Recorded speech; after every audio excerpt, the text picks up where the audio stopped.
This isn't just a political disagreement anymore. It is a full-blown diplomatic execution on the world stage.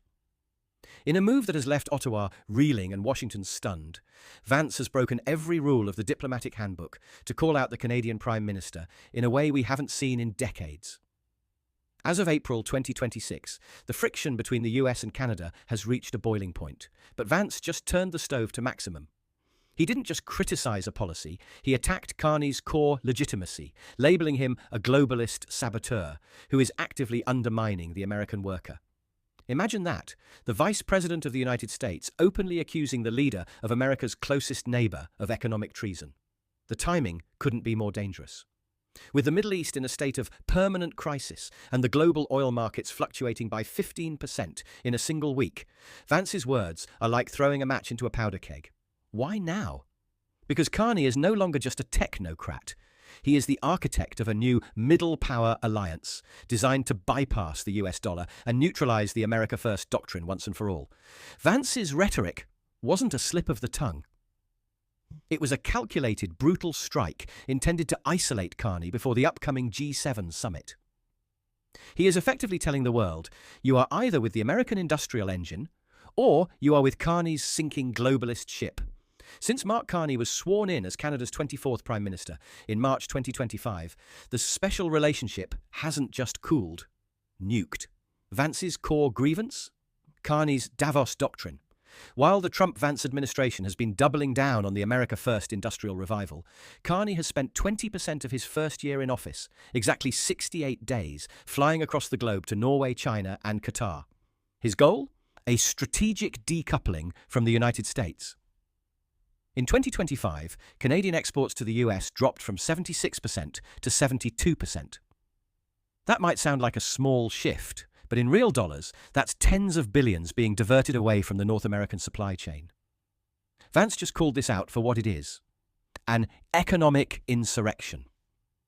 During a heated exchange, Vance referenced the 2025 tariffs, stating that Canada has taken advantage of the US for 40 years. But he went further. He hinted at classified intelligence, suggesting that Carney's new Security and Economic Agreement, SEA, isn't a peace treaty, it's a Trojan horse.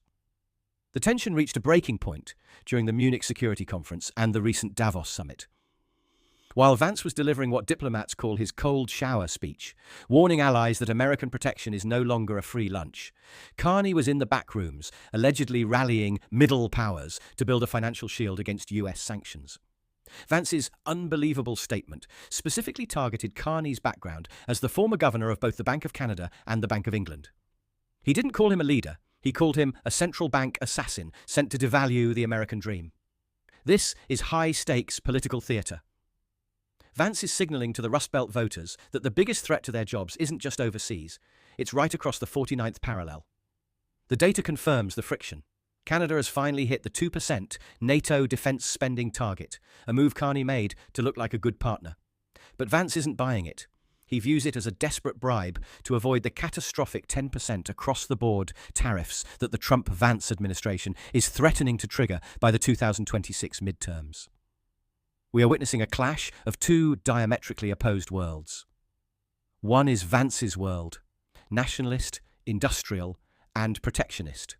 The other is Carney's world, globalist, diversified, and technocratic. When Vance says what Carney is doing is unbelievable, he's not just talking about trade, he's talking about a betrayal of the North American alliance that has stood since World War II. But here is the twist that the mainstream media is missing.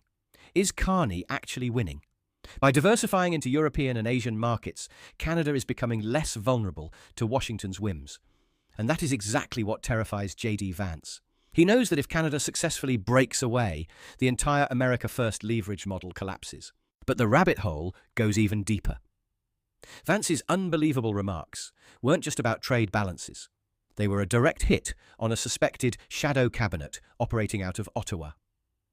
Insiders suggest that Vance is furious over a series of leaked memos indicating that Carney's administration has been providing a backdoor for sanctioned technologies to enter the North American market, technologies that the US has spent billions trying to contain.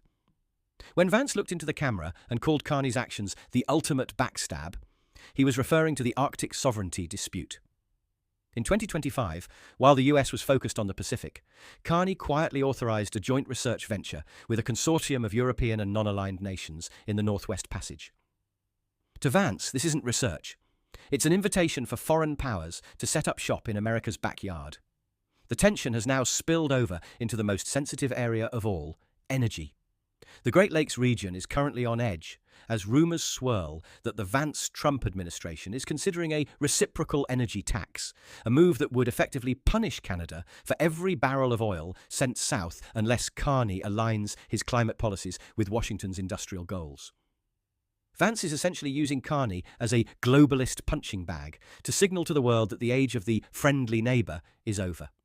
It's no longer about handshakes and photo ops, it's about dominance.